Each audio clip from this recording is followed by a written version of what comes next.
സുവിശേഷം ഏതൊക്കെ ദേശത്തെത്തിയിട്ടുണ്ടോ അവിടെയൊക്കെ മാറ്റമുണ്ടായിട്ടുണ്ട്. ഇതുപോലെ മനുഷ്യനെ മാറ്റുന്ന മറ്റൊരു സന്ദേശം ഇല്ല. ഞാൻ ഇന്ന് രാത്രി ദൈവത്തെ സ്തുതിക്കുകയാണ്. അതിന് കാരണം ഇതുപോലെയുള്ള സംയുക്ത കൺവെൻഷനുകൾ, യോഗങ്ങൾ ഇന്ന് തുലോം കുറവാണ്.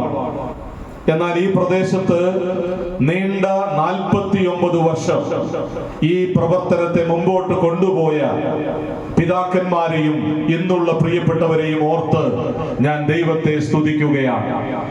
ഇന്ന് രാത്രി ഇവിടെ ഇരിക്കുന്നത് സഭാവ്യത്യാസം കൂടാതെയുള്ള ആളുകളാണ്. ദൈവം നമ്മെക്കുറിച്ചും അങ്ങനെയാണ് ആഗ്രഹിക്കുന്നത്. ദൈവത്തിന് ജാതിയില്ല, ദൈവത്തിന് വർഗവർണ്ണ വ്യത്യാസമില്ല, ദൈവത്തിന് സഭാവ്യത്യാസമില്ല, ദൈവത്തിന് എല്ലാവരും ഒരുപോലെയാണ്.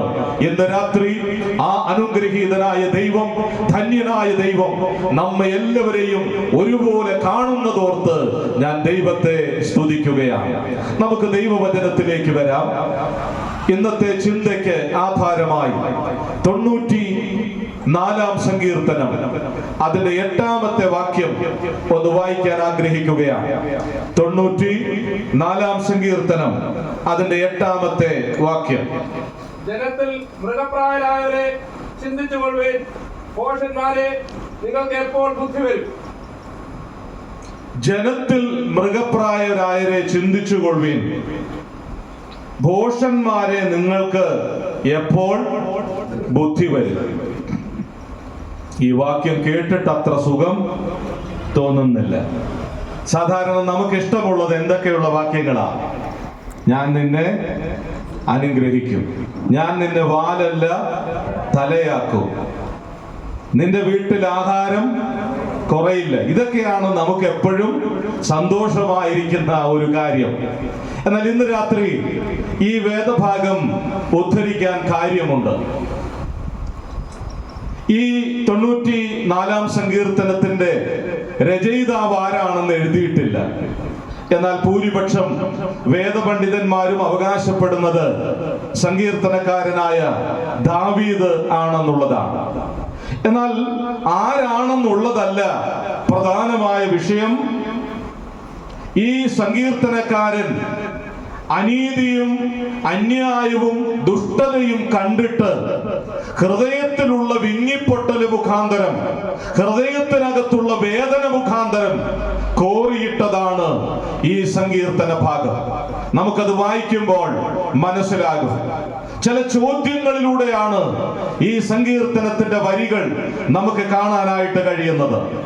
അപ്പോൾ തന്റെ ഹൃദയത്തിലുള്ള അതിയായ വേദന, തന്റെ ഹൃദയത്തിലുള്ള ഭാരം, മനുഷ്യന്റെ അവസ്ഥ കണ്ട്, മനുഷ്യന്റെ അനീതി കണ്ട്, മനുഷ്യന്റെ അന്യായം കണ്ട് താൻ വേദനിച്ചുകൊണ്ട് ചോദിക്കുന്ന ഒരു ചോദ്യമാണ്: ജനത്തിൽ മൃഗപ്രായരായരെ ചിന്തിച്ചുകൊള്ളുവിൻ, ഭോഷന്മാരെ നിങ്ങൾക്ക് എപ്പോൾ ബുദ്ധി വരും. മനുഷ്യൻ ചിന്തിക്കണമെന്ന് സങ്കീർത്തനക്കാരൻ ആഗ്രഹിക്കുകയാണ്. മനുഷ്യൻ ദൈവത്താൽ ബുദ്ധിയുള്ളവനായി തീരണമെന്ന് സങ്കീർത്തനക്കാരൻ ആഗ്രഹിക്കുകയാണ്. കാലഘട്ടത്തെ കണ്ട് താൻ ഭയപ്പെടുകയാണ്. നമുക്കറിയാം, ഈ കാലഘട്ടവും ഈ ചോദ്യം വളരെ പ്രസക്തമായ ഒരു കാലഘട്ടമാണ്. ശരിയല്ലേ ഞാൻ പറയുന്നത്? നിങ്ങൾ എൻ്റെ ഒപ്പമുണ്ട് എന്ന് ഞാൻ വിചാരിക്കുകയാണ്. കഴിഞ്ഞ ദിവസത്തെ പത്രങ്ങളിലും വാർത്തകളിലും നിറഞ്ഞു നിന്നൊരു പേരാണ് ചെന്താമര. പേര് കേൾക്കാൻ നല്ലതല്ലേ? ചെന്താമര. കൊലപാതക കുറ്റം ചെയ്ത് ജയിലിൽ അടച്ചിട്ട് ജാമ്യത്തിൽ ഇറങ്ങിയ വ്യക്തി ഇറങ്ങി 2 പേരെ വീണ്ടും കൊന്നു. നാം പത്രത്തിലൊക്കെ കണ്ടു. ഇനിയും അവസരം കിട്ടിയാലും പുള്ളി എന്ത് ചെയ്യും? കൊല്ലും. നോക്കണേ മനുഷ്യന്റെ അവസ്ഥ. ഇത് കണ്ടിട്ടാണ് സങ്കീർത്തനക്കാരൻ ഒരു പേര് വിളിക്കുന്നത്: മൃഗപ്രായരായവരെ. മനുഷ്യന്റെ ഭയാനകമായ അവസ്ഥ. ഇന്നലെയും ഇന്നുമൊക്കെ വാർത്തകൾ ദുഃഖത്തോടെയാണ് നാം കാണുന്നത്. 2.5 വയസ്സുള്ള ജീവനുള്ള ഒരു കുഞ്ഞിനെ കിണറ്റിൽ ഇട്ടു. അതിന്റെ കേസിന്റെ ചുരുള് അഴിഞ്ഞുകൊണ്ടിരിക്കുക. ആ കേസിന്റെ തുടർ വാർത്തകൾ പരസ്യമായി പറയാൻ തന്നെ ബുദ്ധിമുട്ടാണ്. മനുഷ്യന്റെ നിലവാരം മാറ്റപ്പെട്ടിരിക്കുക. അതുകൊണ്ടാണ് ഞാൻ പ്രാരംഭത്തിൽ ഓർപ്പിച്ചത്, അനുഗ്രഹത്തെ കുറിച്ചൊക്കെ കേൾക്കാൻ നമുക്ക് വലിയ ഇഷ്ടമാ. ഇന്ന് രാത്രി ഞാൻ പറയട്ടെ, ഇവിടെ ഇരിക്കുന്ന എല്ലാവരും അനുഗ്രഹിക്കപ്പെട്ടവരാ. ഇന്ന് അനുഗ്രഹത്തിന് ഒരു കുറവും ഇല്ല. ഇന്നത്തെ തലമുറയോടൊക്കെ പട്ടിണി പട്ടിണി എന്നൊക്കെ പറഞ്ഞാൽ അവര് ചോദിക്കും, ഇതെന്താ സാധനം? ഇന്നത്തെ കുഞ്ഞുങ്ങൾക്ക് പട്ടിണി അറിയില്ല. 3 നേരത്തിന് 4 നേരവും 5 നേരവും 6 നേരവും വയറു നിറച്ചും കഴിക്കുക. ഞാൻ കഴിഞ്ഞ ദിവസങ്ങളിൽ എണ്ണാനിടയായി. 1.5 കിലോമീറ്റർ നീളം മാത്രമേ ഉള്ളൂ അടൂർ ബൈപ്പാസില്. ഒന്ന് എണ്ണി നോക്കണം. 24ാമത്തെ ഹോട്ടല് കഴിഞ്ഞ ആഴ്ച ഉദ്ഘാടനം ചെയ്തത്. 1.5 കിലോമീറ്റർ ദൂരത്തിൽ ആഹാരം കഴിക്കാൻ പണത്തിനൊരു കുറവുമില്ല. ഒരൊറ്റ ഹോട്ടലിൽ ചെന്ന സീറ്റ് കിട്ടുകയല്ല. മനുഷ്യൻ ഇന്ന് അനുഗ്രഹത്തിന് ഒരു കുറവുമില്ല. പക്ഷെ എവിടെയൊക്കെയോ പരാജയം സംഭവിക്കുകയാണ്, എവിടെയൊക്കെയോ പോരായ്മ സംഭവിക്കുകയാണ്. പണമില്ലാഞ്ഞിട്ടല്ല, വിദ്യാഭ്യാസമില്ലാഞ്ഞിട്ടല്ല, സാഹചര്യങ്ങളും ചുറ്റുപാടുകളും ഇല്ലാഞ്ഞിട്ടല്ല. പിന്നെ എന്താ ചെന്താമരകൾ വളരാൻ കാരണം? പിന്നെ എന്താ സമൂഹത്തിൽ പ്രശ്നങ്ങൾ ഉണ്ടാകാൻ കാരണം? ഞാൻ കഴിഞ്ഞ ആഴ്ച വയനാട്ടിൽ നിന്ന് തിരിച്ച് യാത്ര ചെയ്ത് വരുമ്പോൾ കോഴിക്കോടിനപ്പുറത്ത് കിലോമീറ്ററുകളോളം പോസ്റ്റൽ ഒരു ബോർഡ് കണ്ടു. ഞാൻ ശ്രദ്ധിച്ചു നോക്കി. ഒരു നിരീശ്വരവാദി നേതാവിന്റെ ഫോട്ടോയും വാർത്തയുമാണ്. അദ്ദേഹം നടത്തുന്ന പ്രഭാഷണത്തിന് വേണ്ടി ആളുകളെ ക്ഷണിക്കാൻ വേണ്ടിയുള്ള ഫോട്ടോ അടക്കമുള്ള പോസ്റ്റുകളിൽ ഇങ്ങനെ മനോഹരമായി തൂക്കിയിട്ടിരിക്കുകയാണ്. അതിനടിയിൽ ആളുകളെ സ്വാഗതം ചെയ്തിരിക്കുക. എന്തിനാ? ദൈവമില്ല എന്ന് ഇന്ന് വരെ കണ്ടിട്ടില്ലാത്തൊരു സംഭവമാ. ഞാൻ ആദ്യമായിട്ടാ കാണുന്നത്. ദൈവമില്ല എന്ന് സ്ഥാപിക്കാൻ വേണ്ടി കൺവെൻഷൻ പോലെയുള്ള യോഗങ്ങൾ നടത്തി ആളുകളെ ക്ഷണിച്ച് ഈ വിഷയം ഇന്ന് പഠിപ്പിക്കുകയാ. അതുകൊണ്ട് സങ്കീർത്തനക്കാരൻ ആളുകളെ മൃഗത്തിന് തുല്യമായി താരതമ്യം ചെയ്യുന്നത്. നിങ്ങൾക്കറിയാമോ, വയനാട്ടിൽ ചൂരൽമലയിൽ ഉണ്ടായ വലിയ ദുരന്തം. ആ ദുരന്തം കഴിഞ്ഞ് നിങ്ങളൊക്കെ കണ്ടു കാണും വാർത്തയിൽ ഒരു പട്ടി. ആ പട്ടി ചില ദിവസങ്ങൾ പട്ടിണി കിടക്കുക. ആരും ആഹാരം കൊടുത്തിട്ട് കഴിക്കുന്നില്ല. എന്താ കാരണമെന്നറിയാമോ? ആ പട്ടിയെ വളർത്തിയ യജമാനൻ ഈ വെള്ളത്തിനകത്ത്, ഈ മണ്ണിനകത്ത് പൂണ്ടുപോയി. ഒരു മൃഗത്തിനുള്ള നന്ദി കണ്ടോണം പ്രിയപ്പെട്ടവരെ. സങ്കീർത്തനക്കാരൻ വിളിച്ചതിൽ വല്ല തെറ്റുണ്ടോ? ഒരു മൃഗം, ഒരു വളർത്തു മൃഗം അതിന്റെ യജമാനനെ കാണാതെ പട്ടിണിയിരിക്കുകയാണ്. ഞാൻ ഒരു മറുവശം കൂടെ പറയട്ടെ. കഴിഞ്ഞ 2-3 മാസങ്ങൾക്ക് മുമ്പ് ഒരു വാർത്ത ഞാൻ വായിച്ചു. ഒരു മനുഷ്യൻ ആക്സിഡന്റായി, ബൈക്ക് ആക്സിഡന്റായി റോഡിൽ കിടക്കുക. 1.5 മണിക്കൂർ രക്തം വാർന്ന് കിടന്നിട്ടും അവിടെ നിന്ന് മൊബൈലിൽ ഫോട്ടോ പകർത്തുകയല്ലാതെ ആ മനുഷ്യനെ ആശുപത്രിയിൽ കൊണ്ടുപോകാൻ മനസ്സ് കാണിക്കാത്ത ഒരു സമൂഹം. അതുകൊണ്ട് സങ്കീർത്തനക്കാരൻ വിളിച്ചത്, ജനത്തിൽ മൃഗപ്രായരായവരെ, നിങ്ങൾക്കൊരു ബുദ്ധി ഉണ്ടാകട്ടെ, ചിന്തിക്കാൻ ഇടയാകട്ടെ, ദൈവം കൃപ നൽകട്ടെ. വല്ലാത്ത ഒരു കാലഘട്ടത്തിലാണ് ഞാനും നിങ്ങളും ആയിരിക്കുന്നത്. എത്ര വാർത്തകളാ, കൊലപാതകങ്ങളാ കാണുന്നത് അല്ലെ? ഒരു കുഞ്ഞിനെ പീഡിപ്പിച്ച 62 പേര്. നോക്കണേ എന്തൊക്കെ. അത് നമ്മുടെ നാട്ടിൽ അടുത്ത ഇങ്ങനെ എത്ര സംഭവം. ഇതൊക്കെ പറയാൻ എനിക്ക് ഇന്ന് രാത്രി പേടിയാ. ഞാൻ ഇങ്ങനെ പറയട്ടെ, ഓരോ രാവിലെയും പത്രത്തിന്റെ താളുകൾ മറിച്ചു നോക്കാൻ പേടിയാ. TV ഓൺ ചെയ്ത് വാർത്ത കാണാൻ പേടിയാ. അങ്ങനെ ഒരു ലോകത്ത് ഞാനും നിങ്ങളുമായിരിക്കുന്നത്. എന്താ കാരണം? ദൈവഭയമില്ലാത്ത, ഭക്തിയില്ലാത്ത, ബഹുമാനമില്ലാത്ത, സ്നേഹമില്ലാത്ത വല്ലാത്ത ഒരു തലമുറയുടെ നടുവില് ഇന്നു രാത്രി ഞാനും നിങ്ങളുമായിരിക്കുന്നത്. ദൈവഭയമില്ല. ഇതൊരു കൂട്ടരുടെ കാര്യമല്ല, പൊതുവെ ഉള്ളൊരു കാര്യമാ. ദൈവഭയമില്ല. ഇന്ന് ആരാധനാലയങ്ങളുടെ സ്ഥിതി എന്താ? യുവാക്കന്മാരൊന്നും അവിടെ ഇല്ല. പ്രായമുള്ളവരാ ഇവിടെയും ഇന്ന് ഇരിക്കുന്നത്. പ്രായമുള്ളവരാ. യുവാക്കന്മാരും യുവതികളും ദൈവാലയങ്ങളിൽ ഇല്ല, ആരാധനകൾക്കില്ല, പ്രാർത്ഥനകൾക്കില്ല, വചന പഠനത്തിനില്ല. അവർക്കെല്ലാം ഉണ്ട്, അവർക്ക് ദൈവഭയമില്ല. എന്താ ഇന്നത്തെ തലമുറയുടെ പരാജയം?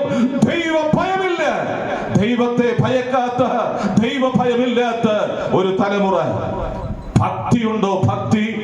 ദൈവവചനം തന്നെ പറയുന്നുണ്ട്, ഭക്തിയുടെ വേഷം കെട്ടി ദൈവശക്തി ത്യജിക്കുന്ന ഒരു കാലഘട്ടം.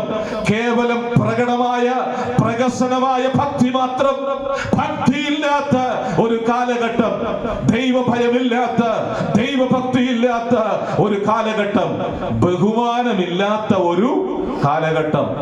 മൊട്ടയെന്ന് പിരിയാത്ത ഒരു കൊച്ചു ചെറുക്കൻ പ്രധാന അധ്യാപകനോട് പറഞ്ഞത് കേട്ടില്ലേ? എന്നാ, വെളിയിലിറങ്ങി, ഞാൻ നിന്നെ തട്ടിക്കളയും. ആരാ? ഒരു കൊച്ചു ചെറുക്കൻ അധ്യാപകനോട്, പ്രധാന അധ്യാപകനോട്. ഞാൻ നിങ്ങൾ കണ്ടതാ. എന്നാ പറഞ്ഞത്? വെളിയിലിറങ്ങ്, തട്ടിക്കളയും. നോക്കണേ, നമ്മുടെ സമൂഹം എവിടെ എത്തി നിൽക്കുക. അതാ ഞാൻ പറഞ്ഞത്, ഞാൻ ഈ ദിവസങ്ങളിൽ ഇങ്ങനെയുള്ള വിഷയങ്ങളാ പ്രസംഗിക്കുന്നത്. നമുക്ക് മറ്റെല്ലാം ഉണ്ട്, എല്ലാം നമുക്കുണ്ട്. പക്ഷെ എവിടെയൊക്കെയോ ഞാനും നിങ്ങളും തോറ്റുപോകുകയാ, എവിടെയൊക്കെയോ പരാജയപ്പെട്ടു പോകുകയാ. ഇന്ന് രാത്രി ഒന്ന് മടങ്ങി വരാം. ദൈവം സഹായിക്കട്ടെ. ബഹുമാനമില്ല. ഞാൻ സ്കൂളുകളിലൊക്കെ കൗൺസിലിംഗ് ക്ലാസ്സുകളൊക്കെ എടുക്കാനായിട്ട് പോകും. ഒരു സ്ഥലത്ത് ചെന്നപ്പോ ഒരു അധ്യാപകൻ പറഞ്ഞു, സാറേ, പണ്ടൊക്കെ നിങ്ങളുടെയൊക്കെ കാലത്ത് ഞങ്ങള് വരാന്തയിലൂടെ നടന്നു വരുമ്പം പിള്ളേരെല്ലാം എന്ത് ചെയ്യും? അങ്ങോട്ടും ഇങ്ങോട്ടും. ഞാൻ സത്യം പറയുക, എന്നെ പഠിപ്പിച്ച അധ്യാപകരെ ഇന്നും കാണുമ്പോ എനിക്ക് പേടിയാ. എന്നിട്ട് ആ സാറ് പറഞ്ഞു, ഇപ്പൊ ഞങ്ങൾ എന്താ ചെയ്യുന്നതെന്ന് അറിയാമോ? പിള്ളേര് 2-3 പേര് കൂടി നിൽക്കുകയാണെങ്കിൽ ഞങ്ങൾ അവിടുന്ന് മാറി. നോക്കണേ, കാലഘട്ടം. ഒരു കാലത്ത് അധ്യാപകരെ ബഹുമാനിച്ച് പേടിച്ച് അവരെ ആദരിച്ചൊരു കാലം. എന്നാൽ ഇന്ന് അധ്യാപകർക്ക് കുട്ടികളെ വെറുതെ പറഞ്ഞതല്ല. എന്താ കാരണം? ബഹുമാനമില്ലാത്ത ഒരു കാലഘട്ടം, സ്നേഹമില്ലാത്ത ഒരു കാലഘട്ടം. നമുക്കറിയാം, ഇന്ന് സ്നേഹത്തിന് ഒരു വിലയും ഇല്ല. മാതാപിതാക്കളെ സ്നേഹിക്കാത്ത മക്കളെ സ്നേഹിക്കാത്ത മാതാപിതാക്കൾ, ഭാര്യയെ സ്നേഹിക്കാത്ത ഭർത്താവിനെ സ്നേഹിക്കാത്ത ഭാര്യ. എത്രയോ ദുഃഖകരമായ അവസ്ഥ. സ്നേഹം കൊതിക്കുന്ന ധാരാളം ആളുകളെ കാണാറുണ്ട്. ഞാൻ ഒരു സ്കൂളിൽ ക്ലാസ് എടുക്കാൻ ചെന്നപ്പം ക്ലാസ് കഴിഞ്ഞിട്ട് ഒരു പെൺകുട്ടി വന്ന് കരഞ്ഞുകൊണ്ട് പറഞ്ഞു, അങ്കിളെ, എനിക്കെല്ലാം ഉണ്ട്. എന്റെ പപ്പ നല്ലൊരു ജോലിക്കാരനാ, എന്റെ മമ്മി നല്ലൊരു ജോലിക്കാരനാ, വീട്ടിൽ ഒന്നിനും കുറവില്ല. പക്ഷെ സ്നേഹം എന്തെന്ന് ഞാൻ ഇതുവരെ അറിഞ്ഞിട്ടില്ല. എന്നെ സ്നേഹിക്കാൻ എന്റെ പപ്പയ്ക്ക് സമയമില്ല, എന്നെ സ്നേഹിക്കാൻ എന്റെ മമ്മിക്ക് സമയമില്ല. ഇന്ന് രാത്രി പറയട്ടെ, പണത്തെ സ്നേഹിച്ചുകൊണ്ട്, ജോലിയെ സ്നേഹിച്ചുകൊണ്ട്, മറ്റു പലതിനെയും സ്നേഹിച്ചുകൊണ്ട് യഥാർത്ഥമായ സ്നേഹം ഇന്ന് മനുഷ്യനിൽ ഇല്ലാത്ത ഒരു കാലഘട്ടത്തിൽ എത്തി നിൽക്കുകയാണ്. മാതാപിതാക്കളെ സ്നേഹിക്കാൻ കഴിയാത്ത ഒരു തലമുറയുടെ നടുവിൽ ഞാനും നിങ്ങളുമായിരിക്കുക ഇന്ന് രാത്രി ദുഃഖത്തോടെയും ഭയത്തോടെയും ഓർപ്പിക്കുന്നത്. അതുകൊണ്ട് ആ സങ്കീർത്തനക്കാരൻ പറയുന്നത്, ജനത്തിൽ മൃഗപ്രായരായവരെ ചിന്തിച്ചുകൊള്ളുവിൻ, ഭോഷന്മാരെ നിങ്ങൾക്ക് ബുദ്ധി ഉണ്ടാകട്ടെ. എന്താ പ്രശ്നം? എന്താ മനുഷ്യന്റെ പ്രശ്നം? ഞാൻ ആ വിഷയത്തിലേക്ക് വരട്ടെ. മനുഷ്യന്റെ പ്രശ്നം ദൈവത്തെ യഥാർത്ഥമായി മനസ്സിലാക്കിയിട്ടില്ല. നിങ്ങൾ എന്റെ കൂടെ ഉണ്ടെന്ന് ഞാൻ വിചാരിക്കുക. എന്താ മനുഷ്യന്റെ പ്രശ്നം? ദൈവത്തെ യഥാർത്ഥമായി മനസ്സിലാക്കിയിട്ടില്ല. ദൈവത്തെ മനസ്സിലാക്കണം. ഞാനിത് പറയുമ്പോൾ നിങ്ങൾ വിചാരിക്കും, ഞങ്ങൾക്കൊക്കെ ദൈവത്തെ അറിയാം. ദൈവത്തെ അറിയാത്തവരാരാ ഉള്ളത്? എല്ലാവർക്കും ദൈവത്തെ അറിയാം. പക്ഷെ ദൈവം ആരാണെന്നും, ദൈവത്തിന്റെ മഹത്വം എന്താണെന്നും, ദൈവത്തിന്റെ വലിപ്പം എന്താണെന്നും തിരിച്ചറിയാത്തതാണ് ഇന്നത്തെ തലമുറയുടെ പ്രശ്നം. ദൈവമാണെന്നൊക്കെ എല്ലാവർക്കും അറിയാം. ഞാൻ ഓർപ്പിച്ചതുപോലെ ഭയമില്ലാത്ത, സ്നേഹമില്ലാത്ത, ബഹുമാനമില്ലാത്ത ഒരു കാലഘട്ടം. അതിന്റെ ആത്യന്തികമായ കാരണം എന്ന് പറയുന്നത് ദൈവത്തെ അറിയേണ്ടതുപോലെ അറിഞ്ഞിട്ടില്ല എന്നുള്ളതാണ്. ഇന്ന് രാത്രി പ്രാരംഭമായി ഇങ്ങനെ പറയട്ടെ, ദൈവത്തെ അറിയേണ്ടതുപോലെ അറിഞ്ഞാൽ, ദൈവത്തെ മനസ്സിലാക്കേണ്ടതുപോലെ മനസ്സിലായാൽ, ഇന്ന് രാത്രി ഞാനും നിങ്ങളും ദൈവം മുൻപാകെ വിറയ്ക്കും. ദൈവം അത്രമാത്രം ഉന്നതനാണ്. ദൈവത്തെ തുലനം ചെയ്യുവാൻ നമുക്ക് സാധ്യമല്ല. അടുത്തുകൂടാത്ത വെളിച്ചത്തിൽ വസിക്കുന്ന ദൈവം, തേജോമയനായ ദൈവം, ഈ ദൈവത്തെ എങ്ങനെ പരിചയപ്പെടുത്തണമെന്ന് ദൈവദാസനായ ദൈവദാസനായ മോശ ദൈവത്തോട് തന്നെ ചോദിച്ചു, ഈ ജനം ചോദിക്കും അങ്ങ് ആരാണെന്ന് ഞാൻ എന്ത് പറയണം? ദൈവത്തിന്റെ മറുപടി, ഞാനാകുന്നവൻ ഞാനാകുന്നു, എനിക്ക് തുല്യനായി മറ്റാരുമില്ല. അത്ര ഉന്നതനാണ് ദൈവം, അത്ര തേജോമയനാണ് ദൈവം, അത്ര ശ്രേഷ്ഠനാണ് ദൈവം. ആ ദൈവത്തെ പലപ്പോഴും ഞാനും നിങ്ങളും അറിയേണ്ടതുപോലെ അറിയാത്തത് കൊണ്ടാണ് പരാജയപ്പെടുന്നത്. ഇന്ന് രാത്രി അത് ഞാൻ ആവർത്തിക്കട്ടെ. എന്താ പ്രശ്നങ്ങൾക്ക് കാരണം? ദൈവത്തെ അറിയുന്നില്ല. എന്താ പ്രതിസന്ധികൾക്ക് കാരണം? ദൈവത്തെ അറിയേണ്ടതുപോലെ അറിയുന്നില്ല. ഇതിന്റെ നടുവിലാണ് സങ്കീർത്തനക്കാരൻ ദൈവം ആരാണെന്നും ദൈവത്തിന്റെ മഹത്വം എന്താണെന്നും ദൈവത്തിന്റെ വലിപ്പം എന്താണെന്നും വെളിപ്പെടുത്തുന്നത്. അതാണ് 94-ാം സങ്കീർത്തനത്തിന്റെ പ്രമേയം എന്ന് പറയുന്നത്. അല്ലയോ മനുഷ്യരെ ചിന്തിക്കുക എന്ന് സങ്കീർത്തനക്കാരൻ പറയുക. അല്ലയോ മനുഷ്യരെ ബുദ്ധിയുള്ളവരായി തീരുക എന്ന് സങ്കീർത്തനക്കാരൻ പറയുക. ദൈവത്തെ അറിയേണ്ടതുപോലെ അറിയണം. ആരാ ദൈവം? അതിന്റെ 9-ാം വാക്യം ഒന്ന് വായിച്ചു കേൾക്കാം. 9-ാം വാക്യം, ചെവിയെ നട്ടവൻ കേൾക്കയില്ലയോ? മതി, നമുക്ക് പിന്നീട് വായിക്കാം. ചെവിയെ നട്ടവൻ കേൾക്കയില്ലയോ? എന്റെ ചോദ്യം, ദൈവത്തെ അറിയേണ്ടതുപോലെ അറിയണം. അതിനാ ഇങ്ങനെയുള്ള യോഗങ്ങളൊക്കെ നടത്തപ്പെടുന്നത്, അതിനാ പള്ളികളിൽ ദൈവവചനം പഠിപ്പിക്കുന്നത്, അതിനാ ബൈബിള് വായിക്കണമെന്ന് പറയുന്നത്, അതിനാ പ്രാർത്ഥിക്കണമെന്ന് പറയുന്നത്, അതിനാ ദൈവവചന പഠന ക്ലാസുകളിൽ വരണമെന്ന് പറയുന്നത്. ദൈവത്തെ അറിയേണ്ടതുപോലെ അറിയണം. സങ്കീർത്തനക്കാരൻ പറയുക, ആരാ ദൈവം? ചെവിയെ നട്ടവൻ കേൾക്കയില്ല എന്ന് പറഞ്ഞാൽ എന്റെ അർത്ഥം എന്താ? കേൾക്കുന്നവനാണ് ദൈവം. ആരാ ദൈവം? കേൾക്കുന്നവനാണ് ദൈവം. മനസ്സിലാക്കുന്നുണ്ടോ? ആരാ ദൈവം? ചെവിയെ നട്ടവൻ. നടുക എന്ന് പറഞ്ഞാൽ സ്ഥാപിക്കുക, ഉണ്ടാക്കുക. നമുക്കറിയാം, മനുഷ്യനെ ഉണ്ടാക്കിയ ദൈവം അവന് കേൾവി കൊടുത്തു, കേൾക്കാനുള്ള കഴിവ് കൊടുത്തു. ആ ദൈവം പറയുക, ഞാനാണ് നിനക്ക് ചെവി തന്നത്. അതുകൊണ്ട് ദൈവത്തെ അറിയണം. ഈ ദൈവത്തിനും പ്രത്യേകതയുണ്ട്. എന്താ? കേൾക്കുന്ന ദൈവം. നമ്മളൊക്കെ വിചാരിച്ചു വെച്ചിരിക്കുന്നത് എന്താണെന്നറിയാമോ? ഈ ദൈവം നല്ലത് മാത്രമേ എന്ത് ചെയ്യുള്ളൂ. നമ്മൾ പ്രാർത്ഥിക്കുന്നത് ദൈവം കേൾക്കും, നല്ല കാര്യം പറയുന്നത് ദൈവം. അങ്ങനാണോ? അങ്ങനല്ലെന്നേ. ദൈവം എല്ലാം കേൾക്കുമെന്നേ. ദൈവം നല്ലത് മാത്രമല്ല, മനുഷ്യൻ പറയുന്ന സകല വാക്കുകൾ എന്ന ബൈബിളിൽ പറയുന്നത്, മനുഷ്യൻ ഉരുവിടുന്ന ഉച്ചരിക്കുന്ന സകല വാക്കുകളും കേൾക്കുന്ന ദൈവം. അങ്ങനെയാണെങ്കിൽ ഞാൻ ഫോൺ വിളിച്ച് വേറൊരാളോട് മറ്റൊരാളുടെ കുറ്റം പറഞ്ഞിട്ടുണ്ടെങ്കിൽ, നിങ്ങൾ ഇരിക്കുന്ന കണ്ടാ തോന്നുന്നു അങ്ങനൊന്നും ഇതുവരെ വേറൊരാളുടെ കുറ്റം ഫോൺ എടുത്ത് പറഞ്ഞിട്ടുണ്ടെങ്കിൽ അതാര് കേട്ടിട്ടുണ്ട്? ദൈവം കേട്ടിട്ടുണ്ട്. അമ്മായിമ്മ മരുമോളെ കുറിച്ച്, മോനെ വിളിച്ച് ഗൾഫിലുള്ള മോനെ കുറിച്ച് കുറ്റം പറഞ്ഞിട്ടുണ്ടെങ്കിൽ ആര് കേട്ടു? ദൈവം കേട്ടു. അമ്മായിമ്മയുടെ കുറ്റം മരുമോള് ഭർത്താവിനോട് ആരും കേൾക്കാതെ പറഞ്ഞിട്ടുണ്ടെങ്കിൽ നമ്മളൊക്കെ വിചാരിക്കുന്നത് ദൈവം നല്ലത് മാത്രമേ കേൾക്കുന്നുള്ളെന്ന്. ഇന്ന് രാത്രി പറയട്ടെ, എന്റെയും നിങ്ങളുടെയും വായിൽ നിന്ന് വരുന്ന സകല വാക്കുകൾ കേൾക്കുന്ന ഒരു ദൈവമുണ്ട്. അതുകൊണ്ട് ദൈവമാരാ? കേൾക്കുന്ന ദൈവം. അതുകൊണ്ട് അരുതാത്തത് ഉച്ചരിക്കാൻ ദൈവം അനുവദിക്കുന്നില്ല. എല്ലാം കേൾക്കുന്ന ദൈവമാണ്, സകലവും കേൾക്കുന്ന ദൈവം. ഞാൻ വായിപ്പിക്കുന്നില്ല, പറഞ്ഞു പോകട്ടെ. 34-ാം സങ്കീർത്തനം 17-ാം വാക്യം, നീതിമാന്മാർ നിലവിളിച്ചു, യഹോവ കേട്ടു, സകല കഷ്ടങ്ങളിൽ നിന്നും അവനെ വിടുവിച്ചു. നിലവിളി കേൾക്കുന്ന, നാം പറയുന്ന സകലവും കേൾക്കുന്ന ഒരു ദൈവം. ഞാൻ അവിടെ ചേർത്ത് പറയട്ടെ, വിളിച്ചാൽ വിളി കേൾക്കുന്ന ഒരു ദൈവം. നല്ലത് മാത്രമല്ല, തീയതും കേൾക്കുന്ന ഒരു ദൈവം. ദൈവത്തിന് വിരോധമായി പറയുന്ന, ദൈവഹിതമല്ലാതെ പറയുന്ന, ദൈവത്തിന് ഇഷ്ടമല്ലാതെ പറയുന്ന സകല വാക്കുകളെയും കേൾക്കുന്ന ദൈവം. അതുകൊണ്ടാണ് ഇസ്രായേലിന്റെ പാപം എഴുതിയപ്പോൾ ഇങ്ങനെ എഴുതി വെച്ചു, അവർ ദൈവത്തിന് വിരോധമായി പിറുപിറുത്തു എന്ന് പറഞ്ഞപ്പോൾ അവർ രഹസ്യത്തിൽ പറഞ്ഞത്. ഇന്ന് രാത്രി പറയട്ടെ, രഹസ്യത്തിൽ എന്റെയും നിങ്ങളുടെയും വായിൽ മന്ത്രിക്കുന്ന തെറ്റായ കാര്യങ്ങൾ ഇന്ന് രാത്രി കേൾക്കുന്ന ഒരു ദൈവമുണ്ട്. അതുകൊണ്ട് ദൈവത്തെ ഭയപ്പെടണം കാരണം സകലവും കേൾക്കുന്ന ഒരു ദൈവം. അതുകൊണ്ട് ദൈവഹിതമല്ലാത്ത ഒരു വാക്കുകൾ പോലും ഉണ്ടാകരുത്. എന്താ പ്രശ്നങ്ങൾക്ക് കാരണം? എന്താ വഴക്കിന് കാരണം? എന്താ പ്രതിസന്ധികൾക്ക് കാരണം? അരുതാത്ത വാക്കുകൾ, അരുതാത്ത വാക്കുകൾ. അതുകൊണ്ട് ഞാനും നിങ്ങളും പറയുന്ന അരുതാത്ത വാക്കുകൾ. അവിടെ ചേർത്തൊരു കാര്യം കൂടെ പറയട്ടെ. ഒരു ന്യായവിധിയുണ്ട്, ഒരു ന്യായവിധിയുണ്ട്. ആ ന്യായവിധിയെ കുറിച്ച് പറയുമ്പോ പറയുന്നുണ്ട്, നാം പറഞ്ഞ സകല വാക്കുകൾക്കും പോരാ, നിസ്സാരമായി പറഞ്ഞ വാക്കുകൾക്ക് വരെ ദൈവം മുൻപാകെ കണക്ക് കൊടുക്കണം, കണക്ക് കൊടുക്കണം.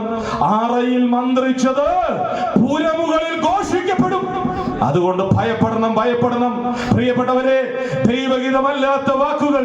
അതുകൊണ്ട് ബൈബിൾ പറയുന്നത്, നിങ്ങളുടെ വാക്കുകൾ ഉപ്പിനാൽ രുചി വരുത്തിയതായിരിക്കട്ടെ, കൃപയോട് കൂടിയതായിരിക്കട്ടെ. ദൈവം കൃപ നൽകട്ടെ. നമ്മുടെ വാക്കുകളെ കേൾക്കുന്ന ഒരു ദൈവമുണ്ട്. നാം പറയുന്നത് കേൾക്കുന്ന ഒരു ദൈവമുണ്ട്. അതുകൊണ്ട് നമ്മെ സൃഷ്ടിച്ച ദൈവം നമ്മുടെ വാക്കുകളെ കേൾക്കുന്ന ഒരു ദൈവമാണ്. അതുകൊണ്ട് ഈ ദൈവത്തെ ഭയപ്പെടാം. ഈ ദൈവം ആരാണെന്ന് മനസ്സിലാക്കാം. സകലവും കേൾക്കുന്ന ദൈവം. മാത്രമല്ല, നമ്മൾ വായിച്ച ഭാഗത്ത് കണ്ടത് നിലവിളി കേൾക്കുന്ന ദൈവം, പ്രാർത്ഥന കേൾക്കുന്ന ദൈവം. അതും നാം മനസ്സിലാക്കണം. ഒന്ന്, നാം തെറ്റായി പറയുന്നത് മുഴുവൻ ദൈവം കേൾക്കും. മാത്രമല്ല, നമ്മുടെ ഹൃദയത്തിനകത്തെ, നമ്മുടെ വാക്കുകളിലെ നമ്മുടെ നിലവിളിയും നമ്മുടെ ഭാരങ്ങളും കേൾക്കുന്ന ഒരു ദൈവം. ഇവിടെ പറയാം, സകല കഷ്ടങ്ങളിൽ നിന്നും യഹോവ നീതിമാന്റെ നിലവിളി കേട്ട് അവനെ വിടുവിക്കുന്ന ഒരു ദൈവമാണ്. ആ നിലവിളി കേൾക്കുന്ന ഒരു ദൈവം. ഇന്ന് രാത്രി ഞാൻ ഇങ്ങനെ പറഞ്ഞു പോകട്ടെ, എന്റെയും നിങ്ങളുടെയും പ്രാർത്ഥന കേൾക്കുന്ന ഒരു ദൈവം നമുക്കുണ്ട്. ഇത് മനസ്സിലാക്കാൻ നമുക്ക് കഴിയണം. ചിലരൊക്കെ പറയുന്നത് കേട്ടിട്ടുണ്ട്, ഞാൻ ഇന്ന വിഷയത്തിന് വേണ്ടി പ്രാർത്ഥിച്ചു, അതിന് മറുപടി കിട്ടിയില്ല, അത് ദൈവഹിതം അല്ലായിരുന്നു. പിന്നെന്തിനാ പ്രാർത്ഥിച്ച്? നമ്മൾ തന്നെ അങ്ങ് തീരുമാനിക്കുക, ദൈവഹിതമായിരുന്നു, ദൈവഹിതം അല്ലായിരുന്നു. ഞാൻ ഇന്ന് രാത്രി ഒരു സത്യം പറയട്ടെ, ദൈവം കേൾക്കാത്തൊരു പ്രാർത്ഥനയും ഇല്ല. ചിലതിന് ഉത്തരം കിട്ടിയില്ലെങ്കിൽ അതിന്റെ അർത്ഥം എന്താണെന്നറിയാമോ? ദൈവം പ്രാർത്ഥന കേട്ടു എന്ന. എത്ര പേര് വിശ്വസിക്കുന്നുണ്ട്? ചിലതിന് ഞാൻ ഉദ്ദേശിക്കുന്ന ഉത്തരമല്ല, ഞാൻ ചിന്തിക്കുന്ന ഉത്തരമല്ല, ഞാൻ കണക്ക് കൂട്ടുന്നത് പോലെയല്ല ദൈവത്തിന്റെ മറുപടി. ഞാനൊരു വിഷയം പ്രാർത്ഥിച്ച് പ്രത്യക്ഷമായ മറുപടി കണ്ടില്ലെങ്കിൽ ഓർത്തോണം, എന്റെ ദൈവത്തിന്റെ ഹിതം അതായിരുന്നു, അതാണ് മറുപടി. അത് മനസ്സിലാക്കാൻ നമുക്ക് കഴിയണം. ദൈവം കേൾക്കാത്തൊരു വിഷയമില്ല. ദൈവം ആരുടെയും പ്രാർത്ഥനയും ശബ്ദവും മറികടന്നു പോകുന്നവനല്ല. ധാരാളം ഉദാഹരണമുണ്ട്. മർക്കോസിന്റെ സുവിശേഷം 10-ാം അധ്യായത്തിൽ യേശു ക്രിസ്തു ഇങ്ങനെ കടന്നു പോകുമ്പോൾ കുരുടനായ ഒരു ഭിക്ഷക്കാരൻ, നമുക്കറിയാം, ബർത്തിമായി വിളിച്ചു, കർത്താവേ എന്ന് വിളിച്ചു. ഉടനെ ആളുകൾ എന്തോ പറഞ്ഞു? മിണ്ടായിരിട, തിരക്കുള്ള ആളാ, നിനക്ക് വേറെ പണിയൊന്നുമില്ലല്ലോ, നീ ഒരു ഭിക്ഷക്കാരനല്ലേ. നമ്മളോട് എനിക്ക് ഏറ്റവും ഇഷ്ടമുള്ളതെന്നറിയാമോ? അവൻ പിന്നെയും വിളിച്ചു. എന്താ വിളിച്ചത്? ദാവീദ് പുത്ര യേശുവേ എന്നാ അവൻ വിളിച്ചത്. ദാവീദ് പുത്ര യേശുവേ എന്നവൻ വിളിച്ചു. മാത്രമല്ല, ഞാൻ എപ്പോഴും അത് അടിവരയിട്ടിട്ടുണ്ട്, അപ്പോൾ യേശു നിന്നു എന്ന് വായിക്കുന്നു. യേശു നിന്നു. ആരാ യേശു? ദൈവത്തിന് സ്തോത്രം. അവൻ ദൈവമാണ്, സാക്ഷാൽ ദൈവമാണ്, അവൻ സൃഷ്ടിതാവാണ്. ബർത്തിമായി എന്ന് പറയുന്ന ഒരു ഭിക്ഷക്കാരന്റെ ശബ്ദത്തിന് മുൻപിൽ നിൽക്കുന്ന യേശുവാണെങ്കിൽ, ഇന്ന് രാത്രി എന്റെ പ്രിയപ്പെട്ടവരെ, നിങ്ങളുടെ പ്രാർത്ഥനയ്ക്ക് മുൻപിൽ നിൽക്കുന്ന ഒരു യേശുവുണ്ട്. ദൈവത്തിന് സ്തോത്രം. പ്രാർത്ഥന കേൾക്കുന്ന ഒരു ദൈവം, നമ്മുടെ ശബ്ദം കേൾക്കുന്ന ഒരു ദൈവം, നമ്മുടെ വിളി കേൾക്കുന്ന ഒരു ദൈവം. ഒരു 100 കുഞ്ഞുങ്ങൾ ഇങ്ങനെ നിൽക്കുമ്പോൾ ആ കുഞ്ഞുങ്ങള് തിരിഞ്ഞു നിൽക്കുന്ന ഒരു മാതാവാണെങ്കിലും അതിന്റെ നടുവിൽ നിന്ന് തന്റെ കുഞ്ഞു വിളിച്ചാൽ ഈ മാതാവിനറിയാം 100 കുഞ്ഞുങ്ങളുണ്ടെങ്കിലും അതിന്റെ നടുവിൽ നിന്ന് തന്റെ കുഞ്ഞു വിളിക്കുമ്പോൾ ആ അമ്മയ്ക്ക് ആ കുഞ്ഞിന്റെ ശബ്ദം അറിയാം. എന്തിനാ ഞാൻ പറഞ്ഞതെന്നറിയാമോ? എന്റെയും നിങ്ങളുടെയും ശബ്ദം അറിയുന്ന ഒരു ദൈവമുണ്ട്. ദൈവത്തിന് സ്തോത്രം. ആ ദൈവം നമ്മെ അറിയുന്ന ദൈവമാണ്.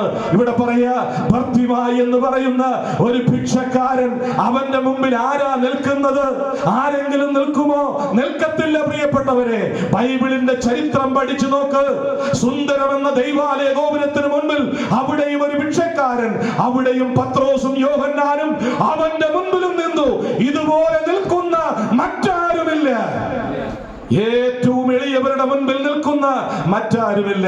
ഒരുപക്ഷെ നിങ്ങളെ ആരും ആദരിച്ചില്ലെന്ന് വരാം, നിങ്ങളുടെ മുൻപിൽ ആരും നിന്നില്ലെന്ന് വരാം, നിങ്ങളുടെ വാക്ക് കേൾക്കാൻ ആരും മനസ്സ് വെച്ചില്ലെന്ന് വരാം.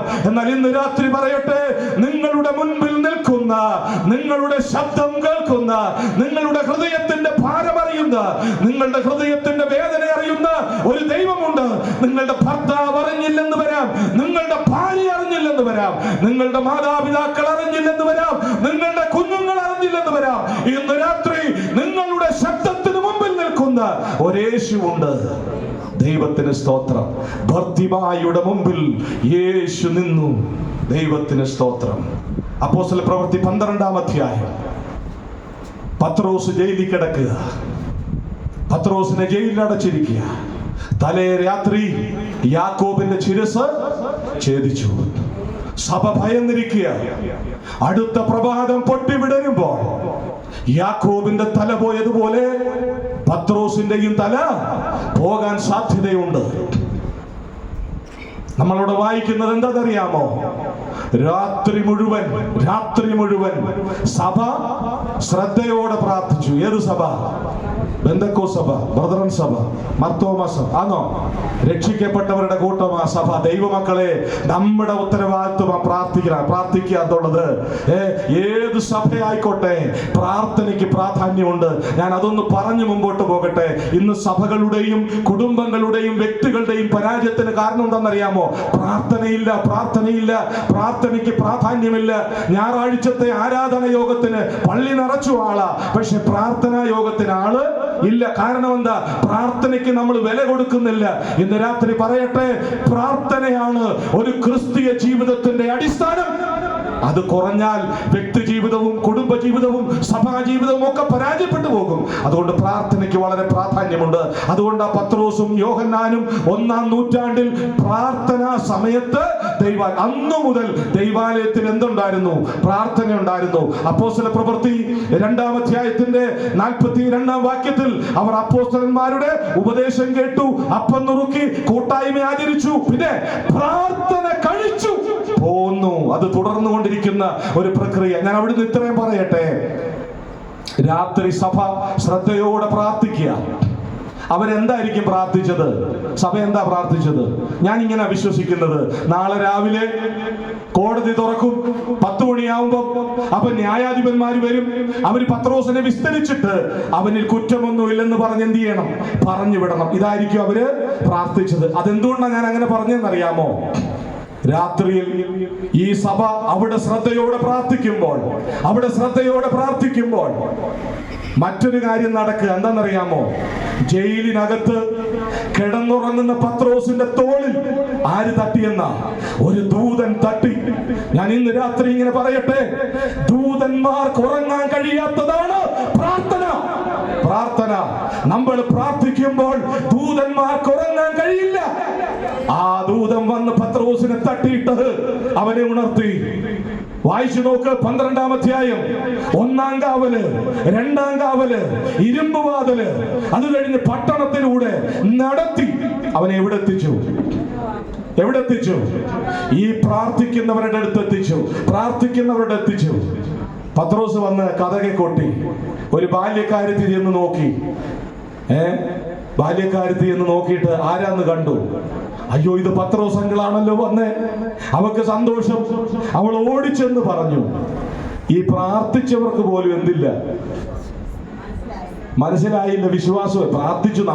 നമ്മൾ പലപ്പോഴും ഇങ്ങനെ പ്രാർത്ഥിക്കുന്നത്, അവർക്ക് പോലും അങ്ങോട്ട് വിശ്വസിക്കാൻ പറ്റുന്നില്ല. പിന്നെയും ചെന്ന് പറഞ്ഞു പത്രോസാ. കതവ് തുറന്ന് നോക്കിയപ്പോ അതെ പത്രോസ് വന്നു.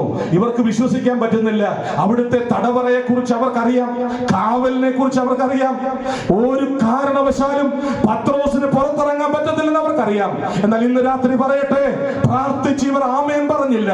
പ്രാർത്ഥിച്ച് ആമേൻ പറയുന്നതിന് മുമ്പ് മറുപടി നൽകും ഒരുവനുണ്ട്, അതാണ് ദൈവം.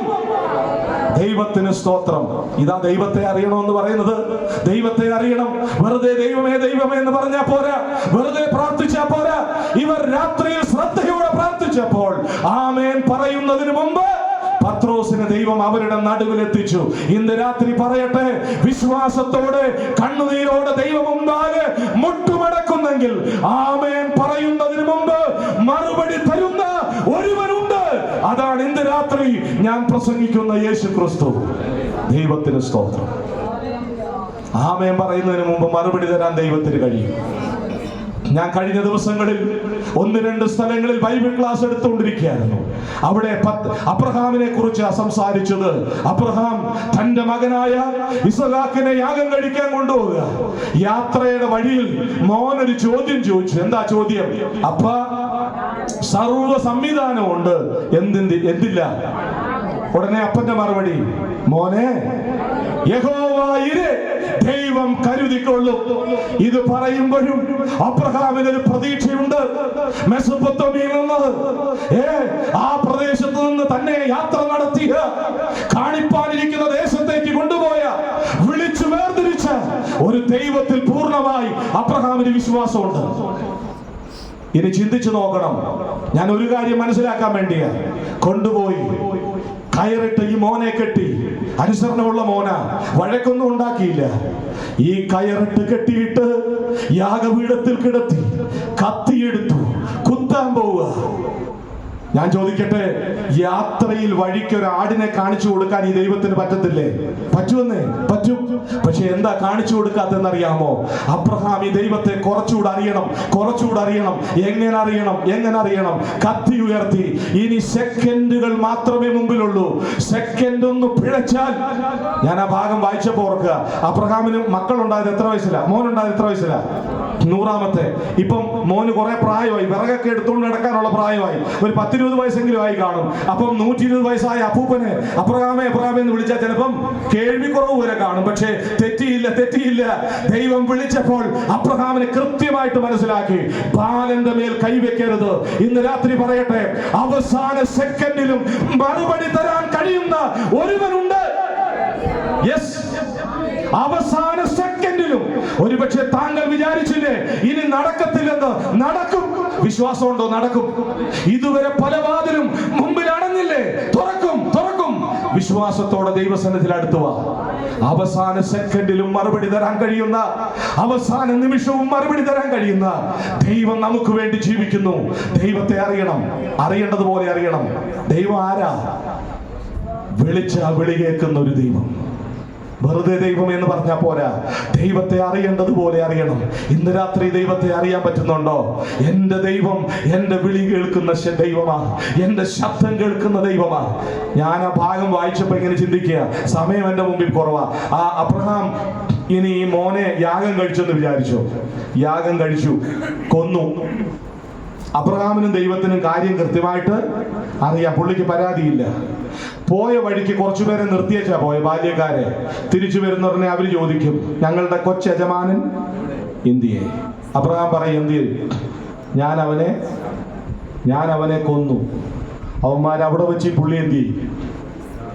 അവന്മാരിടിക്കും. കാരണം ഇതുവരെ ഈ യജമാനനെ വിശ്വസിച്ച് ഇവന്റെ കൂടെ ജീവിച്ചതാ. അവർക്കൊക്കെ ഈ ഇസഹാക്കിന് ഭയങ്കര ഇഷ്ടമാ. അവനെ കൊന്നെന്ന് പറഞ്ഞാൽ ഈ ദൈവ വെളിപ്പാടും അരുളപ്പാടും ഒന്നും ഈ ബാല്യക്കാർക്ക് അറിയത്തില്ല. പോട്ടെ, അവരെ എങ്ങനെയും പറഞ്ഞ് മനസ്സിലാക്കാം. വീട്ടിലൊരു പെണ്ണുമ്പിള്ള ഇരിപ്പുണ്ട്, പറഞ്ഞ് മനസ്സിലാക്കാൻ വലിയ കാരണം അവരുടെ കുറ്റമല്ല. വയസ്സാങ്കാലത്ത് കിട്ടിയ ഒരു കൊച്ചനാ. അവനെ കൊന്നേച്ചാ വന്നെന്ന് പറഞ്ഞാൽ വീട്ടിൽ കയറ്റുവോ? കയറ്റുകയല്ലെന്നേ. ഞാൻ ഇങ്ങനോട് പറയട്ടെ, ആരുടെ മുമ്പിലും ലജ്ജിക്കാൻ ദൈവം അനുവദിക്കത്തില്ല. ഇന്ന് രാത്രി വിശ്വാസമുണ്ടോ?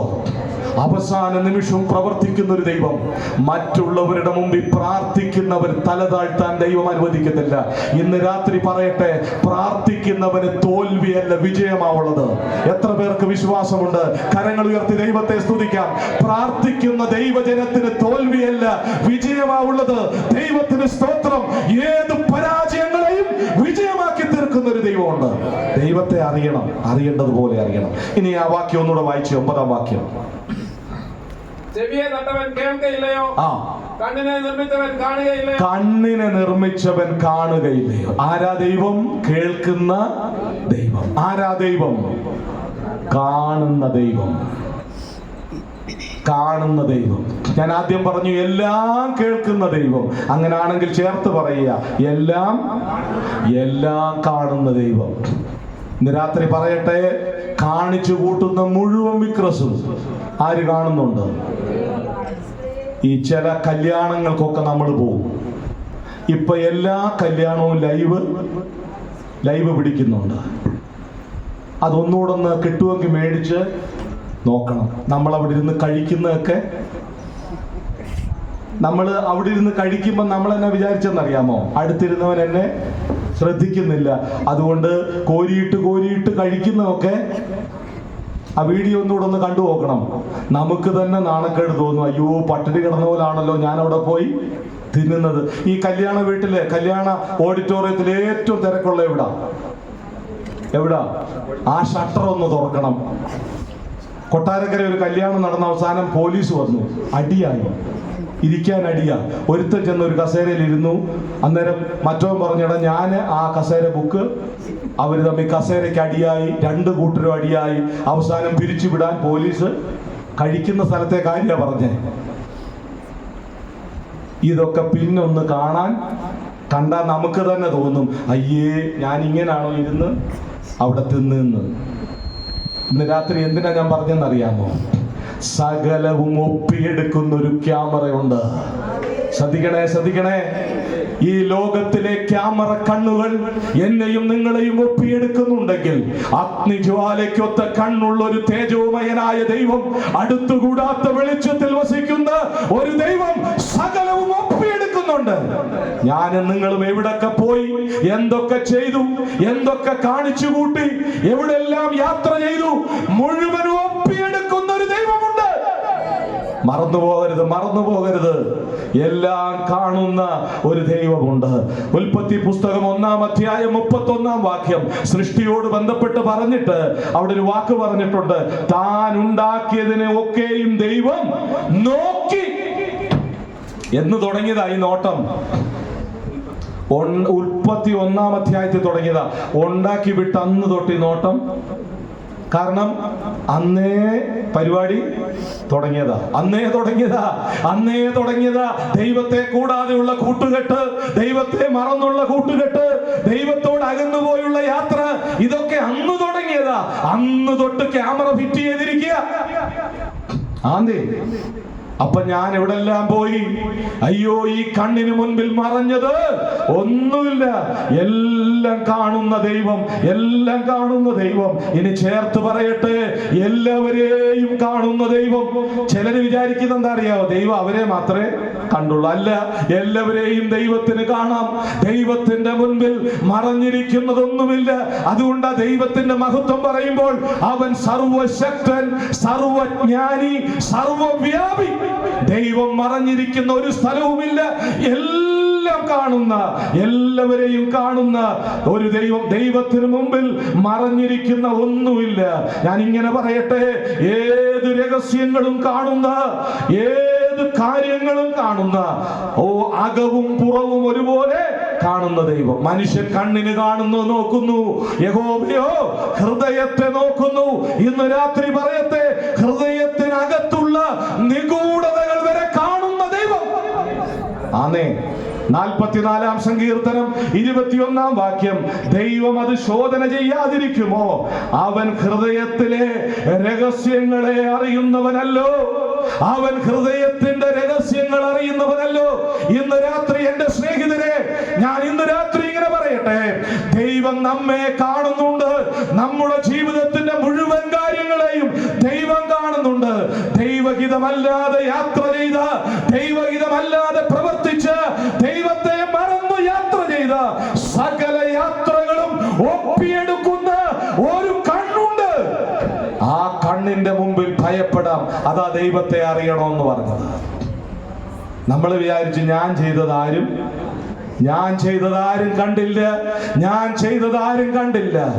ഈ ലോകത്തിലെ കോടതി ചിലപ്പോൾ പറയും, കോടതി ചില പ്രമാദമായ കേസുകൾ തള്ളിക്കളഞ്ഞു. കാരണം എന്താ? സാക്ഷിയില്ലാത്ത കേസുകൾ തള്ളിക്കളഞ്ഞു. എന്നാൽ ഇന്ന് രാത്രി പറയട്ടെ, ഈ മൺപൊടി പോലും സാക്ഷി പറയുമെന്ന ബൈബിൾ പറഞ്ഞത്. ഈ ഭിത്തി സാക്ഷി സാക്ഷി പറയും, നീ അടച്ചിട്ട മുറിക്കകത്ത് വെച്ച് രഹസ്യമായി കണ്ടുകൂട്ടിയ സകല പാപപ്രവൃത്തികളും കാണുന്ന ഒരു നഗ്നനേത്രമുണ്ട്. അതുകൊണ്ട് കുഞ്ഞുങ്ങളൊക്കെ ഉണ്ട്, മൊബൈലൊക്കെ ഉപയോഗിക്കുമ്പോൾ അവർ വിചാരിക്കുന്നത് പപ്പ കണ്ടില്ല, മമ്മി കണ്ടില്ല, സാറ് കണ്ടില്ല, ടീച്ചർ കണ്ടില്ല. ഇന്ന് രാത്രി പറയട്ടെ, സകലവും കാണുന്ന ഒരു ദൈവമുണ്ട്. ഇനി ഇവിടെ പറഞ്ഞിരിക്കുക, കണ്ണിനെ നിർമ്മിച്ചവൻ കാണും. എന്നാൽ അതിന്റെ മറ്റൊരു വശം, കാണുക എന്ന് പറയുമ്പോൾ ശ്രദ്ധിക്കുക എന്നുകൂടെ അതിനർത്ഥമുണ്ട്. ഒന്ന്, നമ്മുടെ പോരായ്മകളെ കാണും, അതുപോലെ തന്നെ ശ്രദ്ധിക്കുകയും ചെയ്യും. അതൊരു കരുതല. 18-ാം വാക്യം ഒന്ന് വായിച്ചേ. 94-ാം സങ്കീർത്തനത്തിന്റെ 18-ാം വാക്യം. എന്റെ കാൽ വഴുതുന്നു എന്ന് ഞാൻ പറഞ്ഞപ്പോൾ നമ്മുടെ കാൽ വഴുതുന്നത് അവൻ കാണുന്നു. കാണുക എന്ന് പറയുമ്പോൾ ശ്രദ്ധിക്കുന്നു എന്ന് അതിന്റെ അർത്ഥം. ഞാൻ ഇങ്ങനെ പറയട്ടെ, വീട്ടിൽ നിന്ന് രാവിലെ വണ്ടി എടുത്തിറങ്ങുമ്പോൾ അടൂര് വരെയാ പോകുന്നെങ്കിൽ പ്രാർത്ഥിക്കാറില്ല. കൊട്ടാരക്കരയോ കോട്ടയത്തോ ആണേ പ്രാർത്ഥിക്കും, ദൂരെ പോകുന്നത് കൊണ്ട് പേടിച്ചിട്ട്. എന്നാൽ അടൂര് പോകുമ്പോഴും പ്രാർത്ഥിക്കണം. കാരണം എന്താണെന്നറിയാമോ? ഇവിടുന്ന് അങ്ങോട്ട് ഇറങ്ങിയാൽ ഒരു ഗ്യാരണ്ടിയും ഇല്ല. ഇറങ്ങുമ്പോ പ്രാർത്ഥിക്കും, ദൈവമേ എന്നെ എന്റെ വണ്ടിയെ കാത്തുകൊള്ളണേ. എതിരെ വരുന്നവൻ പ്രാർത്ഥിക്കണമെന്നില്ല, അവൻ വന്ന് നമ്മുടെ മണ്ടേ വീണേ. മനസ്സിലായോ വല്ലോ? എതിരെ വരുന്നവനെ പോലും നമുക്ക് അനർത്ഥമായി ഭവിക്കാതെ മാറ്റി നിർത്താൻ കഴിഞ്ഞ് നമ്മളെ കരുതുന്ന ഒരു ദൈവമുണ്ട്. അതുകൊണ്ട് ആ മോശയോട് പറഞ്ഞത്, പാറയുടെ പിളർപ്പിലും കടുംതൂക്കിന്റെ മറവിലും പാർക്കുന്ന എന്റെ പ്രാവേ, എന്റെ കൈ കൊണ്ട് ഞാൻ നിന്നെ മറയ്ക്കും. തന്റെ കുഞ്ഞുങ്ങളെ കൈകൊണ്ട് മറച്ച് കരുതുന്ന ഒരു ദൈവമുണ്ട്. ദൈവം കാണുന്നു എന്ന് പറയുമ്പോൾ ദൈവം കരുതുന്ന ദൈവമാ. നമ്മുടെ യാത്ര, നമ്മുടെ പോക്ക്, നമ്മുടെ വരവ്, നമ്മുടെ കാൽ വഴുതാതെ, കല്ലിൽ തട്ടിപ്പോകാതെ, വീഴാതെ വണ്ണം ഉള്ളങ്കരങ്ങളിൽ കരുതുന്ന ഒരു ദൈവം. ഇന്ന് രാത്രി പറയട്ടെ, എന്നെ കരുതാൻ ആരുമില്ലെന്ന് ചിന്തിക്കുന്ന ആരെങ്കിലും ഉണ്ടെങ്കിൽ, എന്നെ സ്നേഹിക്കാൻ ആരുമില്ല എന്ന് ചിന്തിക്കുന്നവരുണ്ടെങ്കിൽ, എനിക്കാരുമില്ല എന്ന് ഭാരപ്പെടുന്നവരുണ്ടെങ്കിൽ, സ്നേഹത്തോടെ പറയട്ടെ, നിങ്ങളെ കരുതുന്ന ഒരു ദൈവമുണ്ട്. ദൈവത്തിന് സ്തോത്രം. നമ്മെ കരുതുന്ന ഒരു ദൈവമുണ്ട്. നമ്മുടെ കാൽ അവിടെ, എന്റെ കാൽ വഴുതുന്നു എന്ന് ഞാൻ പറഞ്ഞപ്പോൾ, കാൽ വഴുതുക എന്ന് പറയുമ്പോൾ അബദ്ധത്തിൽ പറ്റുന്ന, അറിഞ്ഞുകൊണ്ട് പറ്റുന്നതല്ല. അറിഞ്ഞുകൊണ്ട് നമ്മൾ വീഴാൻ ആരും ശ്രമിക്കുകയല്ല, അറിയാതെ അപകടം ഉണ്ടാകുന്നതാ. അങ്ങനെ അറിയാതെ പോലും അപകടമുണ്ടാകാതെ നമ്മെ കരുതുന്ന ഒരു ദൈവം. ഇന്ന് രാത്രി ഇങ്ങനെ പറയട്ടെ, ഇവിടെ വന്ന് ഈ കസേരയിൽ ഇരിക്കാൻ കാരണം എന്താണെന്നറിയാമോ? ഇന്ന് പകൽ മുഴുവൻ കരുണയോടെ എന്നെ സൂക്ഷിച്ചവനെ നന്ദിയോടെ തിരുനാമത്തിന് സ്തോത്രം ചെയ്യുന്നു. അതെ, ഇന്ന് പകൽ മുഴുവൻ രാവിലെ എഴുന്നേറ്റ് ഈ ദൈവത്തിന്റെ കരുതൽ വൈകുന്നേരം വരെ നമ്മൾ അനുഭവിച്ചു.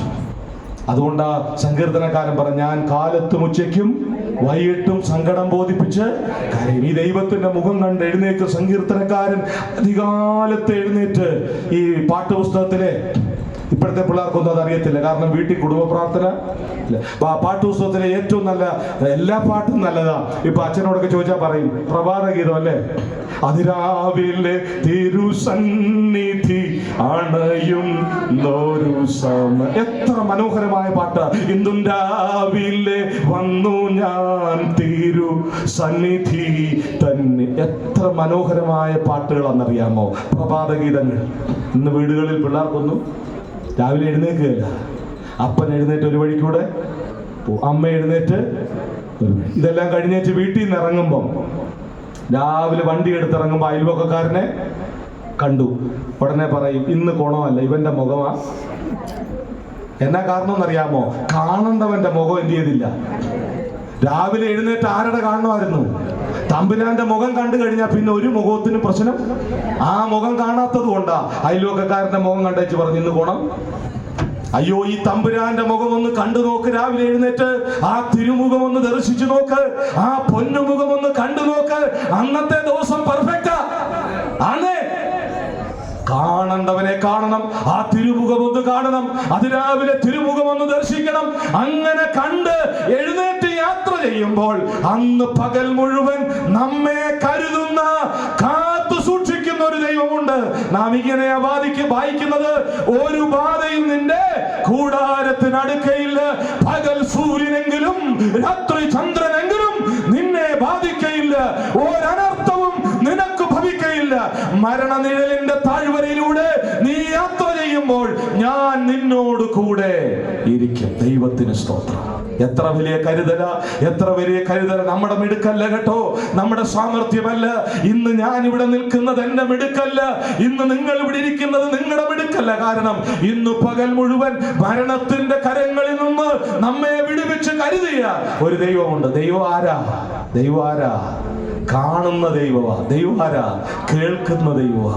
മനസ്സിലായോ? ദൈവത്തെ കാണുകയും കേൾക്കുകയും ചെയ്യുന്ന ദൈവം. ഞാൻ വളരെ വേഗം മുമ്പോട്ട് പോകട്ടെ. 10-ാം വാക്യം 94-ാം സങ്കീർത്തനം. ശാസിക്കയില്ലയോ?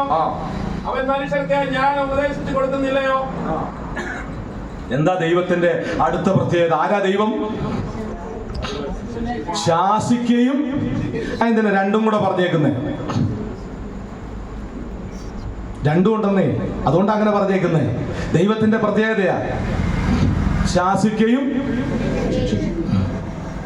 23-ാം സങ്കീർത്തനം 4-ാം വാക്യം കാണാതെ പറയാവോ? ഇല്ല, തോറ്റു. 1-ാം സങ്കീർത്തനം 23-ാം സങ്കീർത്തനം ഒന്നും അറിഞ്ഞില്ലെങ്കിൽ തോറ്റു. പറഞ്ഞേ 23-ാം സങ്കീർത്തനം 4-ാം വാക്യം.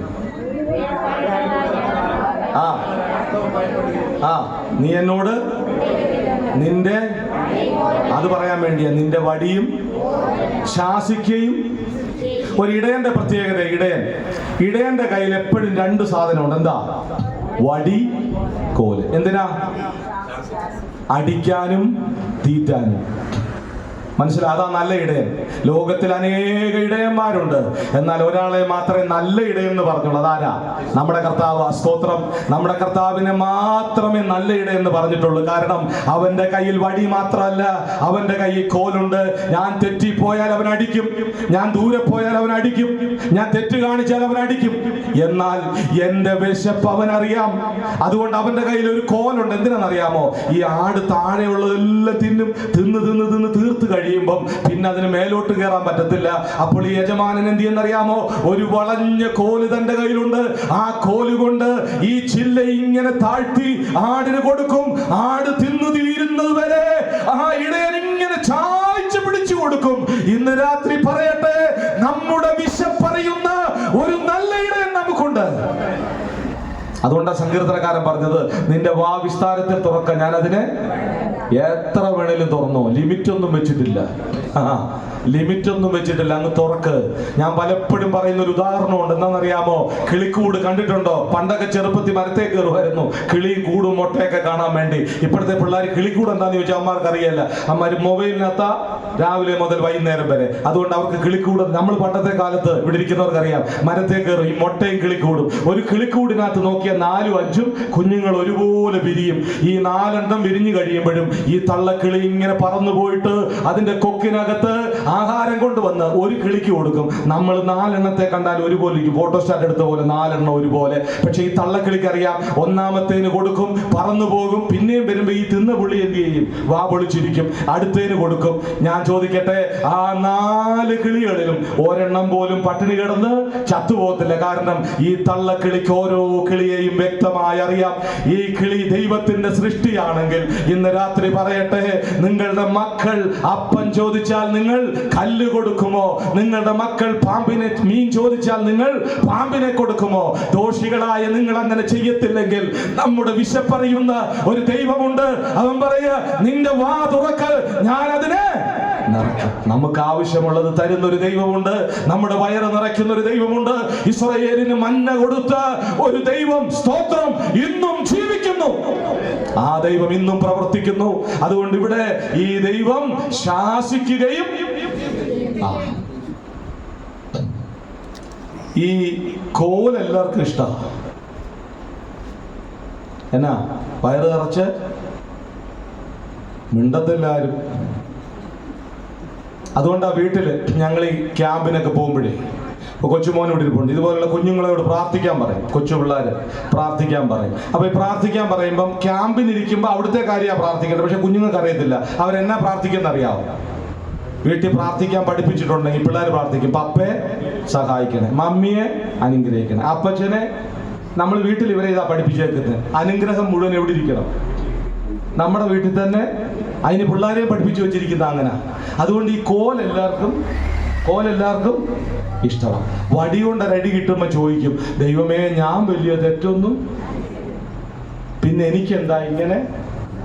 അയ്യോ പറയല്ലേ അങ്ങനെ.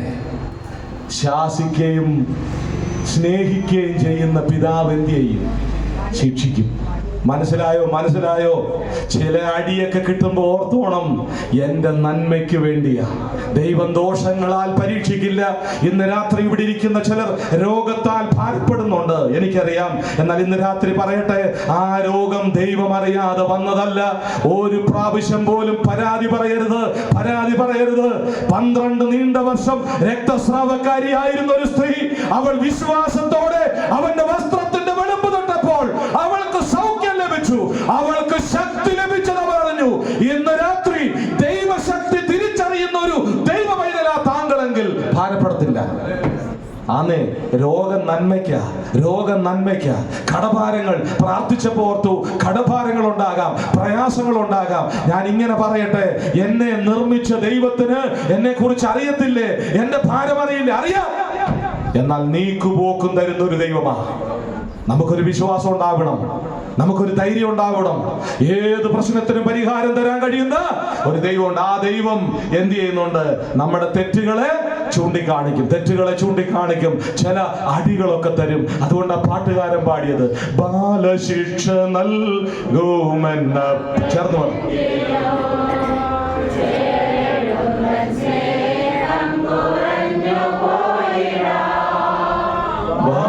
ശിക്ഷ നൽകുമെന്നപ്പനെങ്കിലും ചേരുന്ന സ്നേഹം കുറഞ്ഞു പോയിടാ. നന്മയെ തങ്കരം നൽകുമെന്നീശനിൽ എൻ മനം വിശ്രമം നേടിടും. നന്മയെ തങ്കരം നൽകുമെന്നീശനിൽ എൻ മനം വിശ്രമം നേടിടും. സഞ്ചാരിയ യേശുവിൽ ചാരിയ കുരിശിന്റെ പാതയിൽ. ഈ ദൈവം സ്നേഹിക്കുന്ന ദൈവമാ. നമുക്ക് പാടണമെന്നുണ്ട്, സമയമില്ല. ഈ ദൈവം സ്നേഹിക്കുകയും ശിക്ഷിക്കുകയും ചെയ്യുന്ന ദൈവമാ. ഈ ദൈവത്തിന്റെ സ്നേഹം എവിടെയാ നമുക്ക് യഥാർത്ഥമായി കാണാൻ കഴിയുന്നത് അറിയാമോ? അതാണ് കാൽവറിയിലെ ക്രൂശ്. അതാ സ്നേഹത്തിന്റെ അടയാളം. ഈ ദൈവം നമ്മെ സ്നേഹിച്ചു എന്നുള്ളതിന്റെ ഏറ്റവും വലിയ തെളിവാണ് കാൽവറിയിലെ ക്രൂശ്. നമുക്കറിയാം, പാപം ചെയ്ത് മനുഷ്യരെല്ലാവരും നഷ്ടപ്പെട്ടു പോയി. പാപത്തിന്റെ ശമ്പളമായ മരണത്തിന് വിധിക്കപ്പെട്ടു. നമുക്ക് ഉൽപ്പത്തി പുസ്തകത്തിൽ ദൈവം സൃഷ്ടിച്ച ആദമും ഹവ്വയും അവർ പാപം ചെയ്തു. അവർ പാപം ചെയ്തിട്ട് എന്ത് ചെയ്യുന്ന നമ്മൾ വായിക്കുന്നത്? അവർ ദൈവത്തിന്റെ കാലൊച്ച കേട്ടപ്പോൾ ഓടി ഒളിച്ചു. അവിടെയും ദൈവം വന്നിട്ട് ഒന്ന് വിളിക്കുന്നു, ആദമേ നീ മനുഷ്യ നീ എവിടെ? ആദമേ നീ എവിടെ? ഈ ദൈവ സ്നേഹമുള്ളത് കൊണ്ടല്ലേ വിളിച്ചത്? അല്ലെങ്കിൽ താൻ എന്ത് വിചാരിക്കും? ഇവന്മാരെ ഉണ്ടാക്കിയിട്ട് ഈ മനുഷ്യരെ കൊണ്ട് ഒരു കാര്യമില്ല, ഇവരെ കളഞ്ഞേച്ച് വേറെ 2 പേരെ കൂടെ. അങ്ങനെ ദൈവം ചെയ്തില്ല കേട്ടോ. ദൈവം അവരെ തന്നെ വിളിക്കുക. ആരെ ദൈവം ആദ്യം ഉണ്ടാക്കിയോ അവന്റെ പേര് ചൊല്ലി വിളിക്കുക, ആദമേ നീ എവിടെ? ഇന്ന് രാത്രി ഈ ദൈവത്തിന് നമ്മുടെ പേരറിയാം. അവൻ ഇന്ന് രാത്രി വിളിക്കുക, സഹോദര സഹോദരി, പേര് ചൊല്ലി വിളിച്ചിട്ട് ചോദിക്കുക, നീ എവിടെയാ? നീ പാപത്തിൽ നിന്ന്, പാപമുഖാന്തരം ദൈവത്തിൽ നിന്ന് ദൂരെയാണോ? പാപമുഖാന്തരം നീ അകന്നു പോയോ? ഇന്ന് രാത്രിയും പേർ ചൊല്ലി വിളിക്കുന്നു. അതാ ഈ ദൈവത്തിന്റെ പ്രത്യേകത. അവൻ സ്നേഹിക്കുകയും കരുതുകയും ശിക്ഷിക്കുകയും ചെയ്യുക. പാപത്തിന്റെ ശിക്ഷ നമ്മെ സ്നേഹിച്ചുകൊണ്ട് അവൻ ഏറ്റെടുത്തു. അതാണ് കാൽവരിയിലെ ക്രൂശ്. കൈകളും കാലുകളും തുളയ്ക്കപ്പെട്ടവനായി, ശിരസിൽ മുൾക്കിരീടം ധരിച്ചവനായി, പുറം അടിച്ചു കീറപ്പെട്ടവനായി, ഉച്ചി മുതൽ ഉള്ളങ്കാൽ വരെ രക്താഭിഷിക്തനായി നിൽക്കുന്ന ദൈവപുത്രനായ യേശുക്രിസ്തു ഉയർത്തപ്പെട്ട കാൽവരിയിലെ ക്രൂശിൽ നമ്മെ സ്നേഹിച്ചുകൊണ്ട്, അതാ സ്നേഹത്തിന്റെ അടയാളം. ഞാൻ ചോദിക്കട്ടെ, ഈ സ്നേഹം തിരിച്ചറിയാൻ വ്യക്തിപരമായി കഴിഞ്ഞിട്ടുണ്ടോ? ഇന്ന് രാത്രി അറിയണം. അവന്റെ പുത്രനായ യേശുവിന്റെ രക്തം സകല പാപവും പോക്കി നമ്മെ ശുദ്ധീകരിക്കും. ദൈവം പാപത്തെ വെറുക്കുന്നു, പാപിയെ സ്നേഹിക്കുന്നു. പാപത്തെ വെറുക്കുന്നു. ഒരുപക്ഷെ താങ്കൾ ഇതുവരെയും പള്ളിയിൽ പോയിട്ടുണ്ടാകാം, ബൈബിൾ വായിച്ചിട്ടുണ്ടാകാം, കൺവെൻഷന് പോയിട്ടുണ്ടാകാം, പ്രാർത്ഥനയൊക്കെ കഴിക്കാം. എന്നാൽ വ്യക്തിപരമായി യേശു ക്രിസ്തുവിനെ രക്ഷിതാവും കർത്താവുമായി അംഗീകരിച്ചില്ലെങ്കിൽ ഇന്നും പാപത്തിൽ തുടരുക. ആ സ്നേഹം അറിഞ്ഞിട്ടില്ല. എന്ത് വേണം? കാൽവരിയിലെ ക്രൂശിൽ നമുക്ക് വേണ്ടി പിടഞ്ഞു മരിച്ച, എനിക്ക് നിങ്ങൾക്കും വേണ്ടി മരിച്ച കർത്താവായ യേശു ക്രിസ്തുവിനെ രക്ഷിതാവും കർത്താവുമായി ഹൃദയത്തിൽ അംഗീകരിക്കണം, സമ്മതിക്കണം. ആ സ്നേഹം കണ്ടുകൊണ്ട് പറയണം, കർത്താവേ, ഞാനൊരു പാപിയാണ്, എൻ്റെ പാപത്തിന് വേണ്ടിയാണ് അവിടുന്ന് ക്രൂശിൽ മരിച്ചത്. അവിടുന്ന് എന്നെ ഇത്രത്തോളം സ്നേഹിച്ചല്ലോ. എന്നെ സ്നേഹിപ്പാൻ എന്ത് യോഗ്യത, എന്ത് യോഗ്യത! ഇത്ര സ്നേഹം, ഇത്ര സ്നേഹം ഏറിവാൻ, ഇത്ര സ്നേഹം, ഇത്ര സ്നേഹം ഏറിവാൻ മനുഷ്യരിൽ എന്തു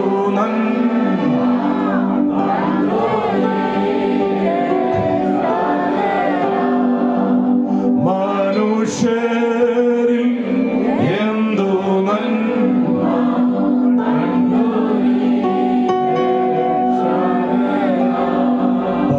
പാപികളും ദ്രോഹി ആയ വർഗത്തെ, പാപികളും ദ്രോഹികളും ആയ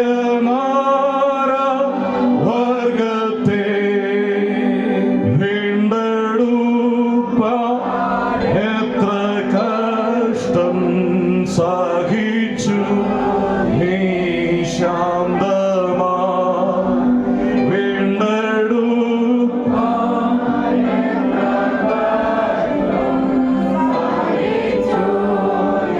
എന്റെ പ്രിയപ്പെട്ടവരെ, എന്നെയും നിങ്ങളെയും വീണ്ടെടുക്കാൻ വേണ്ടി എത്ര കഷ്ടം അവൻ സഹിച്ചു. പാപികളും ദോഷികളുമായ നമ്മെ വീണ്ടെടുപ്പാൻ ഇത്ര സ്നേഹം ക്രൂശിൽ നാം കാണും. ഇന്ന് രാത്രി പ്രാർത്ഥനയ്ക്കായിട്ട് തലകളെ വണക്കാം, പ്രാർത്ഥനയ്ക്കായിട്ട് നമ്മൾ തലകളെ വണക്കാം. ഇന്നുവരെയും വ്യക്തിപരമായി ഈ കർത്താവിനെ രക്ഷിതാവും കർത്താവുമായി അംഗീകരിച്ചില്ലെങ്കിൽ, നാം വെളിപ്പാട് പുസ്തകത്തിൽ വായിക്കുന്നത് ജീവപുസ്തകത്തിൽ പേരെഴുതി കാണാത്ത, പള്ളി പോകാത്തവനെന്നല്ല, ബൈബിള് വായിക്കാത്തവനെന്നല്ല, ഒരൊറ്റ വ്യവസ്ഥ. ഏത് സഭയായിക്കോട്ടെ, ഏത് മതമായിക്കോട്ടെ, താങ്കൾ ആരുമായിക്കോട്ടെ, യേശു ക്രിസ്തുവിനെ വിശ്വസിച്ചില്ല എന്ന ഏക കാരണത്താൽ നിത്യമായ നരകത്തിൽ തള്ളപ്പെടും. അതിനിടയാകരുത്. ഇന്ന് രാത്രി ക്രൂശിന്റെ അടുത്തേക്ക് വരുമോ? പാപികളും ദോഷികളുമായി നമുക്ക് വേണ്ടി കാൽവരിയിലെ ക്രൂശിൽ പിടഞ്ഞു മരിച്ച പ്രാണനാഥനായ കർത്താവിനെ എന്റെ രക്ഷിതാവും കർത്താവുമായി അംഗീകരിക്കാൻ മനസ്സുണ്ടോ? ഇന്ന് രാത്രി മനസ്സുണ്ടെങ്കിൽ ഇങ്ങനെ പ്രാർത്ഥിക്കുമോ? കർത്താവേ, ഞാനൊരു പാപിയാണ്, എന്നെ അവിടുന്ന് രക്ഷിക്കണമേ. അവിടുത്തെ സ്നേഹം ഞാൻ ക്രൂശിൽ കാണുന്നു. എനിക്ക് വേണ്ടിയാണ് അവിടുന്ന് മരിച്ചതെന്ന് ഞാൻ വിശ്വസിക്കുന്നു. എന്നെ അവിടുത്തെ കരങ്ങളിലേക്ക് ഏൽപ്പിക്കുന്നു. ആമേൻ. ഈ പ്രാർത്ഥന പ്രാർത്ഥിച്ചവർക്ക് ദൈവമക്കളായി ജീവിപ്പാൻ ദൈവം സഹായിക്കട്ടെ. ദൈവം നമ്മെ അനുഗ്രഹിക്കട്ടെ. ദൈവം ആരാണ്? ഒത്തിരി കാര്യം പറയാൻ എൻ്റെ മനസ്സിലുണ്ട്. സമയം തീർന്നല്ലോ. ഈ ദൈവം കാണുന്ന ദൈവമാണ്. ഈ ദൈവം കേൾക്കുന്ന ദൈവമാണ്. ഈ ദൈവം സ്നേഹിക്കുകയും ശിക്ഷിക്കുകയും ചെയ്യുന്ന ദൈവമാണ്. ഈ ദൈവത്തെ കൂടുതൽ ഭയപ്പെടാം, കൂടുതൽ സ്നേഹിക്കാം. വരുന്ന കാലങ്ങളിൽ ദൈവത്തിന്റെ മക്കളായി ഭക്തിയോടെ ഭയത്തോടെ ജീവിക്കാം. ദൈവം നമുക്ക് കൃപ നൽകട്ടെ. ഇന്ന് രാത്രി വചനം കേട്ട എല്ലാവരെയും ദൈവം അനുഗ്രഹിക്കട്ടെ. ഒരിക്കൽ കൂടെ എനിക്ക് അവസരം തന്ന എൻ്റെ പ്രിയപ്പെട്ടവരോട് ഞാൻ ദൈവനാമത്തിലുള്ള ഹൃദയം നിറഞ്ഞ നന്ദി അറിയിച്ചുകൊണ്ട് എൻ്റെ വാക്കുകൾക്ക് വിരാമം കുറിക്കുന്നു. ദൈവമേവരെയും അനുഗ്രഹിക്കട്ടെ. ആമേൻ.